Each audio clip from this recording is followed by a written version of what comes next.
नमस्कार, स्वराज एक्सप्रेस देख रहे हैं आप और मैं हूं आपके साथ शिवा। चलिए तो आज खास चर्चा करेंगे हम पितृ तर्पण को लेकर। जी हां, सर्व पितृ अमावस्या के दिन पितृ पक्ष का समापन होता है और इस दिन उन सभी पूर्वजों का तर्पण किया जाता है जिनकी मृत्यु तिथि ज्ञात नहीं है। तर्पण से पितरों की आत्मा को शांति मिलती है और मोक्ष की प्राप्ति भी होती है। वही घर पर भी अगर बताएं तो तर्पण करना सरल और फलदायी हो सकता है, जिसके लिए स्नान कर दक्षिण दिशा की ओर मुंह करके बैठें। तांबे के पात्र में गंगा जल, दूध, तिल, जौ और चावल मिलाकर कुशा के साथ 11 बार ओम पितृ देवताय नमः मंत्र का जाप करते हुए जल अर्पित करें। इसके बाद पितरों का प्रिय भोजन बनाएं, पशु पक्षियों को भोजन दें, दान करें और संकल्प लेकर प्रार्थना करें कि पितृ तृप्त हों। अब यह दिन पूर्वजों को श्रद्धांजलि देने और उनके आशीर्वाद प्राप्त करने का विशेष अवसर होता है। तो बता दें कि सर्व पितृ अमावस्या का महत्व काफी खास माना जाता है। तर्पण से मिलती आत्मा को शांति और वहीं पूजा पाठ भी जो है इसे लेकर खास की जाती है। जल मंत्र से पितृ पूजन करने की बात भी जो होती है वो भी यहाँ पर कही जाती है। घर पर तर्पण करें तो वहीं आशीर्वाद भी ज्यादा मिलता है। इस तरीके से पूजा के जो नियम होते हैं वो यहाँ पर देखने को मिलते हैं। इतना ही नहीं बल्कि यहाँ पर जो महत्व है वो भी काफी खास यहाँ पर देखे जा सकते हैं। तो देखिए, तर्पण की विधि, जहाँ तर्पण से पहले स्नान करें और साफ कपड़े पहने, उत्तर या फिर पूर्व दिशा की ओर मुख करके बैठें।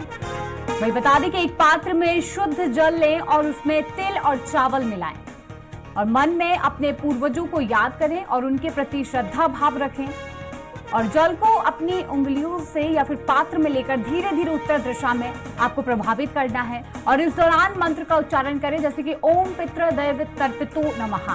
तर्पण के बाद दीपक जलाएं और धूप अर्पित करें और इसी के साथ यदि इच्छा हो तो भोजन का एक भाग पूर्वजों के लिए समर्पित करें। और पहला श्राद्ध मृत्यु के 1 वर्ष पूर्ण होने के बाद करना चाहिए। तो वही आपको बता दें कि मृतक की पहली वर्षी पर ही पहला श्राद्ध संपन्न किया जाता है। श्राद्ध कर्म हमेशा मृत्यु तिथि के अनुसार करें और इसी के साथ यदि तिथि ज्ञात ना हो तो किसी पंडित से सही तिथि जान आप सकते हैं और उसके बाद आप पूजा कर सकते हैं। देखिए, तर्पण और श्राद्ध के नियम। पहला श्राद्ध मृत्यु के 1 वर्ष पूर्ण होने के बाद ही करना है। मृतक की पहली वर्षी पर ही आपको पहला श्राद्ध संपन्न करना है। श्राद्ध कर्म हमेशा मृत्यु तिथि के अनुसार ही करना चाहिए और यदि तिथि ज्ञात ना हो तो किसी पंडित से सही तिथि आप जान सकते हैं और श्राद्ध हमेशा उसी तिथि पर करना चाहिए जिस दिन मृतक का निधन हुआ हो। तो ये नियम आपको खास ध्यान रखने हैं। यदि किसी की वर्षी प्रतिपक्ष में आती है तो उस दिन किया गया श्राद्ध और भी ज्यादा अधिक फलदायी माना जाता है। तो ये श्राद्ध के खास नियम थे और श्राद्ध की विधि जो आपको बिल्कुल ध्यान रखना चाहिए और इन्हें अपनाने से आप अगर जो भी पूजा करते हैं उससे आपको आशीर्वाद तो मिलेगा ही, लेकिन आपके पितरों को शांति भी, आत्मा को शांति भी यहाँ पर मिलेगी। देखिए, अलग अलग विधि होती हैं, सभी अलग अलग विधि के दौरान यहाँ पर ये पूजा करते हैं। कई लोगों के मन में ये सवाल होते हैं, क्या महत्व इसका होता है, क्या इसकी विधि होती है, क्योंकि आजकल के समय में लोगों जिस तरीके से अपनी जिंदगी में भागते हैं तो लोगों के मन में ये सवाल होता है कि तर्पण में जिस तरीके से पूजा की जाती है कैसे उस पूजा को हम कर सकते हैं, क्या विधि हमारे लिए सही हो सकती है। इसे लेकर भी कई सारे सवाल लोगों के मन में आते हैं। अब आपको बता दें कि यहाँ पर तर्पण और श्राद्ध की जो विधि है और जो नियम है वो यहाँ पर सबसे ज्यादा जरूरी होते हैं।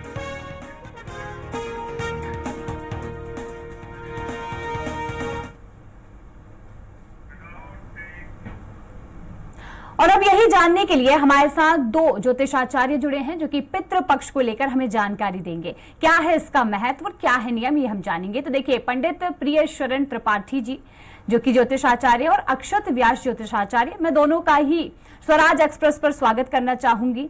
और देखिए, यहाँ पर पितृ पक्ष को लेकर, सर्व पितृ अमावस्या को लेकर लोगों के मन में कई सवाल हैं और लोग ये जानना चाहते हैं कि किस तरीके से हम विधि अपनाएं, क्या हम नियम पालन करें जिसकी वजह से हमारा जो पूजन है वो सही से होता है। सबसे पहले मैं पंडित प्रियशरण जी आपसे जानना चाहूंगी। देखिए, यहाँ पर सबसे पहला सवाल यही है कि क्या महत्व होता है यहाँ पर लेकर, जिस तरीके से सबसे पहले मन में सवाल होता है कि इसका क्या महत्व होता है सर्व पितृ अमावस्या को लेकर। देखिए, पुण्णामनो नरकाद अस्मत् पितरम मुखायते स्वतः। मतलब बार बार जो नरक पड़ते हैं उनसे जो अपने पितरों को बचाए उसका नाम पुत्र है। तो जो हमारे पूर्वज धरती पर नहीं रहते उनकी तृप्ति के लिए, तृप धातु का अर्थ होता है संतुष्टि, अनु शब्द का अर्थ होता है क्रिया जी। ऐसी क्रिया जिससे किसी की संतुष्टि होती है उसे तर्पण कहते हैं। बिल्कुल। ये तर्पण अलग अलग तरह के हो सकते हैं। देव तर्पण होते हैं, यानी देवताओं की तृप्ति के लिए की गई क्रिया का नाम तर्पण, देव तर्पण। फिर इसी तरह से ऋषि तर्पण होता है, जो ऋषियों के तृप्ति के लिए की गई क्रिया होती है। ऐसी होता है पितृ तर्पण, जिसमें पितरों की तृप्ति के लिए की गई क्रिया होती है। ये सबसे पहले समझना चाहिए। दूसरा महत्व तो यही है कि कोई व्यक्ति अपनी जड़ों को पानी देता है, उसका क्या महत्व है? तो उसका अस्तित्व है। बाढ़े खेत पिता के धर्म, खेती बाढ़ है अपना कर्म। तो हमारी कुल अस्तित्व ही हमारे पितरों की कृपा से, इसलिए अपने अस्तित्व की रक्षा के लिए अपने पितरों में श्रद्धा युक्त करो दिया। अपने पितरों पर श्रद्धा रख करके हम जो तर्पण करते हैं वे तर्पण अत्यावश्यक है। बिल्कुल। हमारे सनातन में जो भी परंपराएं बनी हैं वे सारी की सारी परंपराएं औपचारिकता नहीं, अनिवार्य है। और ऐसी स्थिति में जब आश्विन महीने के प्रतिपदा से लेकर के और पूर्णिमा तक अगर ये कोई 15 दिन का समय या 16 दिन का महाल है, भाद्रपद अमावस्या से लेकर के की जाती, पूर्णिमा से लेकर के, तो ये निश्चित तौर पर जानिए कि ये एक बड़ी बात है कि भाद्रपद महीने की पूर्णिमा से लेकर के और आश्विन के अमावस्या तक की जो 16 दिनों का जो महालय है ये अत्यावश्यक है और इसमें तर्पण करना चाहिए। तर्पण में तिल, जौ, कुशा, सफेद फूल ये अनिवार्य रख करके सबसे पहले संकल्प करें कि हम अपने सभी पितरों की अक्षय तृप्ति के लिए तर्पण कर रहे हैं। और फिर सबसे पहले देवताओं को तर्पण करें, ब्रह्मा, विष्णु, महेश इत्यादि। फिर उत्तर में ऋषियों को तर्पण करें, सनक, सनंदन, सनातन। और फिर पूर्व में बैठ करके विश्व देवताओं का तर्पण, और फिर अपने दिव्य पितरों का तर्पण, और फिर पितरों का तर्पण होता है। हमारे यहाँ पे आमतौर पे पितर उसे कहा जो नहीं रहे, है ना। तो इसमें फिर पिता, पितामह, प्रपितामह, माँ, दादी, परदादी, नाना, परनाना, बूढ़े परनाना, नानी, परनानी, बूढ़े परनानी, ये 12 पितर तो अनिवार्य है। इसके अलावा मामा, चाचा, ताऊ, बुआ, फूफू, मौसी, मौसा, भाई, बेटा, बेटी, बहन, ये सब पितरों की तृप्ति में आते हैं। फिर इसके बाद में पूर्वाभिमुख होकर के हम इस जन्म के, पूर्व जन्म के अनेक नरकों में पड़े हुए हमारे जो रिश्तेदार, इन सब के तर्पण करते हैं। फिर हम संतानहीन लोगों के लिए एक वस्त्र निष्पीड़न करते हैं और वस्त्र निष्पीड़न करके फिर भीष्म तर्पण करते हैं। कहते हैं व्याघ्र पद गोत्रा सांकृत परवराय। तो ऐसा मानते हैं कि व्याघ्र पद में गोत्र सांकृत परवर में पैदा हुए भीष्म, मैं तुम्हें ये तर्पण करता हूँ ताकि तुम्हारे तर्पण से मेरे पितरों की अक्षय तृप्ति हो, क्योंकि बिना भीष्म तर्पण के तर्पण सिद्ध नहीं होता। ऐसा उन्हें भीष्म को आशीर्वाद है। और फिर उसके बाद सूर्य को और तर्पण देना चाहिए। फिर पंच बलिहरण करना चाहिए। पंच बलिहरण, पहला ग्रास देवताओं के लिए, दूसरा गाय के लिए, तीसरा कुत्ते के लिए, चौथा चींटियों के लिए और पांचवा कौवे के लिए।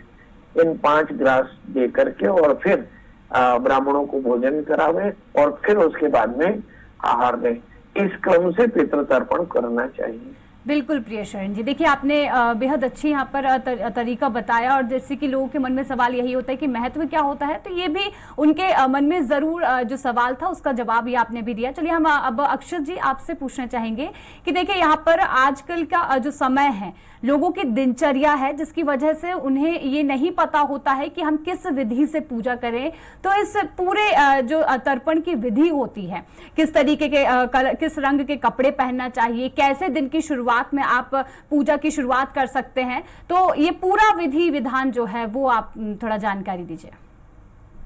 देखिए, जो पितृ पक्ष है, वैसे तो हर अमावस्या जो है वो पितरों के निमित्त होती है, किंतु पितृपक्ष के ये 15 दिन या 16 दिन जो होते हैं प्रतिपदा से लगा करके प्रतिपदा जो है या पूर्णिमा से लगा करके अमावस्या तक जो है, ये 2 पक्षों में माने जाते हैं।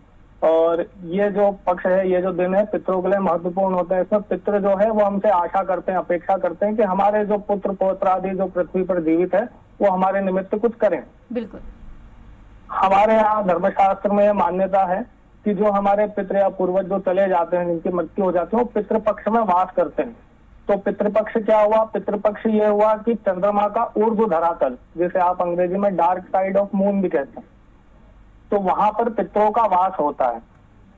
तो वहां पितरों का वास होने पर जिस प्रकार से कृष्ण पक्ष में तिथियां बढ़ती है और चंद्रमा घटता जाता है, उसी प्रकार डार्क साइड ऑफ मून यानी पितृपक्ष पर उजाला होता जाता है। और अमावस्या के दिन पूर्ण का पितृपक्ष में उजाला होता है। तो वो पितरों के लिए उत्सव का दिन होता है, पितरों के लिए दिन होता है, पितरों के लिए मध्याह्न का समय होता है। तो उस समय जो है पितृ जो है जागृत अवस्था में होते हैं, इसलिए अमावस्या पितरों के लिए श्रेष्ठ है।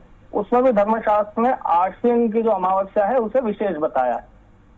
और इसमें समय का अगर हम ध्यान करें तो इसमें मध्याह्न का समय जो होता है पितरों के लिए श्रेष्ठ होता है। बिल्कुल।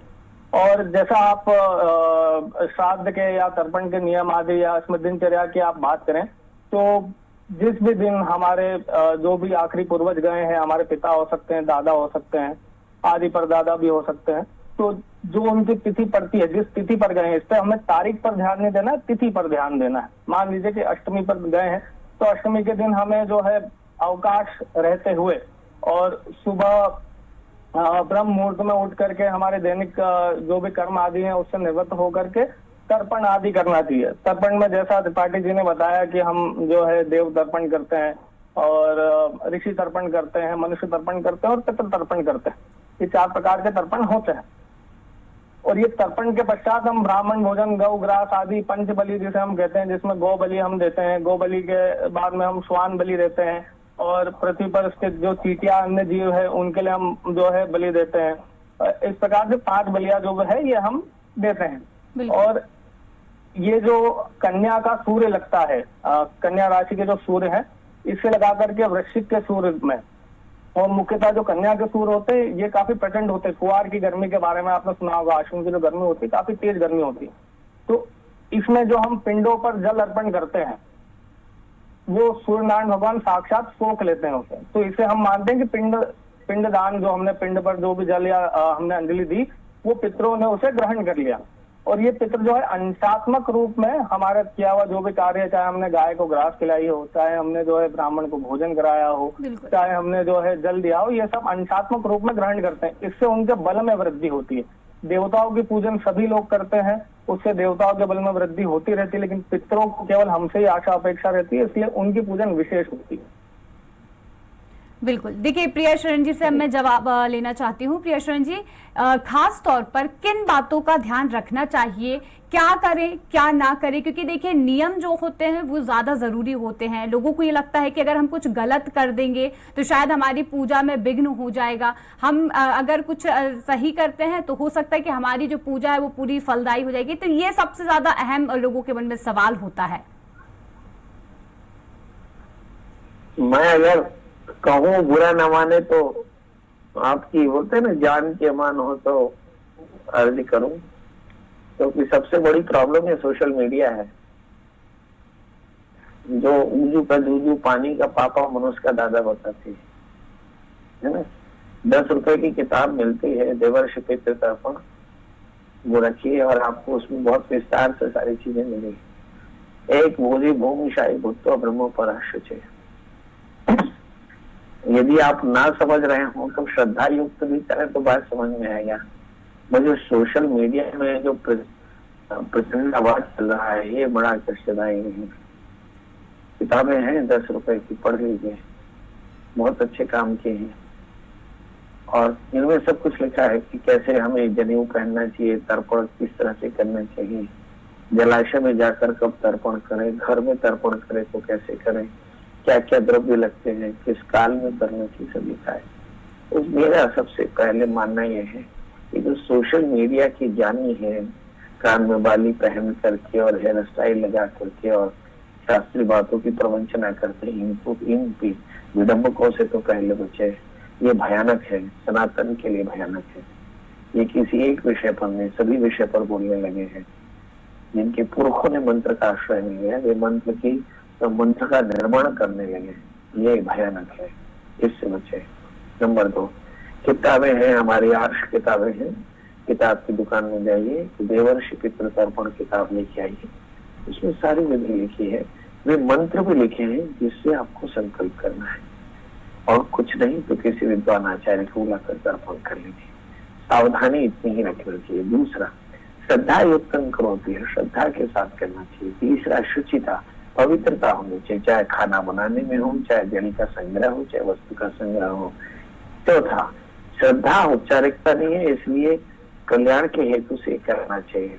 और फिर लिखा कि एक भोजी भूमिशाही बुद्ध ब्रह्म परशुचि, ब्रह्मचर्य का पालन करे, भगवान के नाम का ध्यान करे, परम पवित्र रहे, आहार और शैया का ध्यान रखे, इन नियमों का पालन करे तो निश्चित तौर पर ठीक हो जाता है। बिल्कुल, देखिए जिस तरीके से प्रिया शरण जी अभी आपने कहा सोशल मीडिया का जमाना है, तो 10 रुपए की किताब नहीं खरीदकर जो लोग हैं वो सोशल मीडिया पर ही देखते हैं कि किस तरीके से हम पूजा कर सकते हैं। क्योंकि देखिए आप ज्योतिष आचार्य हैं, आप जो नियम बताएंगे वो लोग फॉलो करेंगे, बिल्कुल करेंगे, और आजकल के समय में लोग सोशल मीडिया से ही फॉलो करते हैं। तो अगर हम उन्हें बताएंगे तो हम यही उम्मीद करेंगे कि आप उन्हें सही से विधि विधान बताएं। अगर स्वराज एक्सप्रेस के जरिए हम लोगों तक ये पहुंचाना चाह रहे हैं तो बिल्कुल हम चाहेंगे कि वो पहुंचे, और इसीलिए हम सारी विधि विधान नियम जो भी उन्हें जानना चाहिए वो हम ये बताना चाहते हैं। चलिए ठीक है, आपने फिर भी जानकारी दी। अक्षत जी, मैं ये जानना चाहूंगी कि जिस तरीके से यहाँ पर जब पूजा होती है तो सबसे महत्वपूर्ण होता है जो यहाँ पर अगर देखें तो मंत्र, तो यहाँ पर कौन सा मंत्र है जिसका जाप करें, उस मंत्र का अर्थ क्या है, उस मंत्र से क्या यहाँ पर लाभ मिल सकता है? अक्षत जी। देखिए, मंत्र की अगर हम बात करें तो मंत्र जो है काफी सूक्ष्म विषय है, इसे हर किसी को बोलना उचित नहीं है। अगर आपका समय पर यज्ञोपवीत हुआ हो, समय पर यज्ञोपवीत होने के पश्चात जो है आपने अपने गुरु से वेदाध्ययन किया हो, तो ही मंत्रों का जो है आप वाचन करें। अन्यत्र किसी विद्वान ब्राह्मण को, परंपरा प्राप्त ब्राह्मण को बुलाएं और उनके माध्यम से आप जो है श्राद्ध तर्पण आदि करें। किसी भी मंत्र को अशुद्धि से बोलना या किसी भी मंत्र को बिना गुरु की प्राप्ति से बोलना, ये निषेध कहा है। इससे और जो है पितृ और जो भी देवता है वो इससे रूठेंगे ही। आप जो चाह रहे हैं कि उनकी तृप्ति हो, वो तृप्ति तो नहीं होगी, उल्टा इसका और दुष्परिणाम आप भुगत सकते हैं। तो किसी भी मंत्र आदि का जाप तभी करें जब गुरु से आपको प्राप्त हुआ हो। बिल्कुल। और अगर हम इस जी बताइए आगे, अगर हम इसमें हमें क्या करना चाहिए क्या नहीं करना चाहिए इस पर अगर बात करें तो श्राद्ध में जो हम ब्राह्मण आदि जैसे हम कोई और पूजन पाठ अन्य कराएं तो उसमें ब्राह्मण का परीक्षण करें ना करें। श्राद्ध में अगर हम किसी ब्राह्मण को तर्पण के लिए बुला रहे हैं तो वो कम से कम 3 पीढ़ी से वो कार्य करता आ रहा हो, इसका ध्यान रखना चाहिए। ब्राह्मण होने के जो भी दायित्व है या संध्या वंदन आदि से जो है परिपूर्ण हो और ब्राह्मणों के गुण से जो है परिपक्व हो, ऐसा ब्राह्मण हमें भोजन आदि के लिए बुलाना चाहिए। दूसरी बात अगर हम करें कि जैसे जो श्राद्ध करता है, जो श्राद्ध के लिए अधिकारी है, ठीक है, पहले तो अगर हमारे पिता है तो हम श्राद्ध के अधिकारी नहीं है, पिता जो है वही श्राद्ध के अधिकारी है। अगर हमारे पिता नहीं है तो ही हम श्राद्ध कर सकते हैं, अन्यथा हमें श्राद्ध नहीं करना चाहिए। हमारे जो पिता है उन्हीं को करना चाहिए, ठीक है, अगर पिता मौजूद है। उसके बाद में जो श्राद्ध करता है उसे जो ये 15-16 दिन है इसमें शौर करना हो, यानी दाढ़ी वगैरह बनाना, तेल लगाना और तैयार होना, पान खाना, ये सारी वस्तुओं से उसे दूर रहना चाहिए। और कहते हैं कि 15 दिन जो है जमीन पर भी जो है सोना चाहिए, वास करना चाहिए, बिस्तर आदि पर स्पर्श नहीं करना चाहिए। ये श्राद्ध कर्ता के कर्म हो गए। और श्राद्ध में बताई गई 3 पवित्र चीजें बताई गई हैं। इसमें सबसे ज्यादा जो है अगर हम भोजन के लिए बुलाते हैं तो दोहित, हमारा दोहित माने हमारी बेटी का बेटा, उसे सर्वश्रेष्ठ और सर्वपवित्र बताया गया है भोजन के लिए। दूसरी अगर हम बात करें तो तिल जो है उसे सबसे पवित्र जो है बताया गया है श्राद्ध में या तर्पण आदि करने में। और तीसरा मध्याह्न का समय, बिल्कुल, ये 3 चीज सबसे पवित्र हमें बताई गई है। और श्राद्ध में अगर अन्न की बात करें तो अन्न वही जो हम खाते हैं, उसी से जो है पितरों को हम तृप्त कर सकते हैं, संतुष्ट कर सकते हैं। और इसके अलावा वस्त्र की बात करें तो श्वेत वस्त्र हमें धारण करने चाहिए। श्वेत वस्त्र धारण करके ही हमें पितृ कार्य करना चाहिए। पितृ कार्य में अन्य रंग के वस्त्र जो है वह वर्जित है। बिल्कुल बिल्कुल अक्षत जी, देखिए यहाँ पर जिस तरीके से राशिफल को लेकर भी ये एक बात होती है कि अगर राशिफल के मुताबिक देखें, क्या इसका असर किसी राशिफल के ऊपर भी पड़ता है? जैसे कई राशिफल वाले होते हैं कि सुबह से ही ये देखते हैं कि आज हमारी राशि में तर्पण को लेकर किस तरीके का जो असर है वो देखा जा सकता है। क्या राशिफल को लेकर इसका कोई महत्व या कोई ताल्लुक जो है वो देखने को मिलेगा? राशिफल के अनुसार तर्पण करें हमारे पितरों के लिए, ठीक है, तो उससे हमारी राशि पर कोई प्रभाव नहीं पड़ेगा। ये जरूर है, ये हम देख सकते हैं कि कुंडली में पितर आदि दोष है या कुछ ऐसी स्थिति बनती है जिससे पितर जो है असंतुष्ट समझ आते हैं, तो उनके निमित्त हमें तर्पण आदि या जो भी हम कर सकते हैं, दान कर सकते हैं, जो श्रद्धा से हम कर सकते हैं और जल्दबाजी में ना करें श्राद्ध सबसे पहले। तो जो हम श्रद्धा से कर सकते हैं वो करना चाहिए, लेकिन राशियों का इस पर कोई ऐसा प्रभाव नहीं है। अगर हमारे पितर अष्टमी पर गए हैं और हम एकम पर राशि का फल देख करके श्राद्ध कर रहे हैं या हम उनको तर्पण कर रहे हैं तो वो उन्हें प्राप्त नहीं होगा। बिल्कुल अक्षय जी, देखिए एक ये सवाल मतलब जो मैं अभी थोड़ी देर पहले पूछ चुकी हूँ, लेकिन मतलब मैं उसमें ये जानना चाहती हूँ, जैसे आजकल कुछ लोगों को समय नहीं मिल पाता है, जैसे कि आपने देखा होगा कई लोग अपने घर से बाहर होते हैं जो ये भूल जाते हैं कि हमें पितरों का तर्पण करना है। कई लोग पूजा भी नहीं करते हैं। देखिए यहाँ पर मैं ये सवाल क्या बोलते हैं अभी प्रिया शरण जी आपसे पूछ लेती हूँ, जैसे कि कई लोग ऐसे होते हैं कि घर पर नहीं होते, घर से बाहर होते, घर से दूर होते हैं, पर उन्हें पता ही नहीं है कि हमें पितृ तर्पण करना है, लेकिन जैसे वो मान लो इस पूजा से वंचित रह जाते हैं, तो वो ऐसा क्या कर सकते हैं, किस तरीके से वो इस पूजा में सम्मिलित हो सकते हैं या फिर वो पितरों का तर्पण कर सकते हैं? देखिए, भोजन का पर्याय तो भोजन ही है। पितृ तर्पण करना हो तो वो अमावस्या में पितृ तर्पण करें। यदि किसी दिन तिथि क्षय हो जाए, मतलब किसी की तिथि हो श्राद्ध न कर सके, तो अमावस्या तिथि सर्व पितृ अमावस्या इसीलिए कही गई।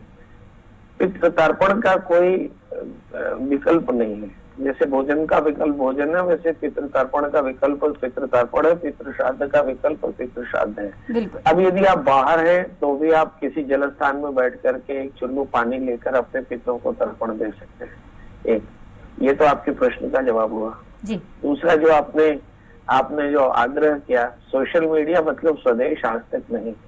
सोशल मीडिया मतलब वो भी हो सकता है जिसपे आज एक मोबाइल लेकर के लोग रील बनाने लगे और मंत्र का पाठ सिखाने लगे। तो निषेध उन्हीं बातों से है कि जो परीक्षित लोगों से परीक्षित बात सुनी जाए और परीक्षित बात कही जाए। बिल्कुल। तो ये एक बड़ा प्रचंड वितंडा बात है कि सभी लोग ज्ञान बांटते हैं और जो ज्ञान के अधिकारी हैं वे भी बांटते हैं, जो ज्ञान के अधिकारी नहीं है वे भी बांटते हैं।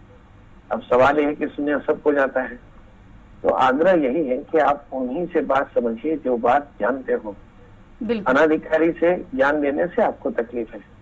और इसमें अगर आपसे जानकारी ली हमने, इसीलिए हम लोगों तक ये बात पहुंचाना चाहते हैं जी। आपको अगर आपको मेरी बात का बुरा लगा हो तो क्षमा प्रार्थना। नहीं, बिल्कुल नहीं। देखिए प्रियशरण जी, बिल्कुल ऐसा नहीं है। बात यह है कि हम चाहते हैं कि लोगों तक हम आपकी बात पहुंचाएं। आप जो भी नियम बताएंगे, जो महत्व बताएंगे, स्वराज एक्सप्रेस के जरिए जनता तक पहुंचेगा, जनता उसे देखेंगे और ये चीज मतलब उसे फॉलो करेंगे एक प्रकार से, क्योंकि सोशल मीडिया मतलब यही ना कि आप जो विधि बता रहे हैं वो उनके फायदे के लिए होगी, इसीलिए आपसे ये पूछा गया जी। बिल्कुल। मेरा आपसे निवेदन यही है जी कि परीक्षा न हो जाए। जैसे आप पानी छान कर पीते हैं जी, जैसे आप खाना छान कर देख कर खाते हैं, जैसे देख कर सोते हैं, इसी तरह से देख कर सुनिए, समझ कर सुनिए और समझ कर फॉलो करिए। अभी इन दिनों में ज्ञानियों की बाढ़ आ रखी है, तो तकलीफ इसी बात से है ना, कि जिन्होंने अपने स्कूल में काथा गंगा नहीं पढ़ा, वे मंत्र पढ़ाते हैं कि ओम नमो भगवते वासुदेवाय नमः, है ना। अब ये क्या जाने कि भाई नमः शब्द के आगे नमः नहीं लगता, पर जो समझ रहा है सुन रहा है वो तो कर ही रहा है। बिल्कुल। तो ये हमको समझना होगा कि हम अनाधिकारी की बात सुन करके इस तरह से न करें। इसलिए ये आपको समझना होगा कि किन से बात सुनना। श्रीमद् भागवत की कथा 88,000 ऋषियों के अलावा शुभदेव से ही कथा क्यों सुनी। सवाल ये है कि जो श्रीमद् भागवत की कथा जब वेद व्यास जो खुद रचयिता थे उनके मुख से परीक्षित से नहीं सुनी, शुभदेव से क्यों सुनी। इसलिए एक सवाल उठता है कि कथा का श्रोता कौन परीक्षित और कथा का वक्ता कौन शुभदेव। इस बात का अगर हम सनातनी ध्यान नहीं रखेंगे तो ये वितंडावाद बढ़ेगी। बिल्कुल प्रिया शरण जी, देखिए अब यहाँ पर यही सवाल थे कि जिस तरीके से पितृ तर्पण को लेकर क्या महत्व हो सकते हैं, क्या नियम हो सकते हैं। देखिए हमने आपसे जानकारी ली, तो प्रिया शरण जी आपका और अक्षय जी आप दोनों का ही हमारे साथ बनने के लिए और जानकारी के लिए बहुत बहुत धन्यवाद।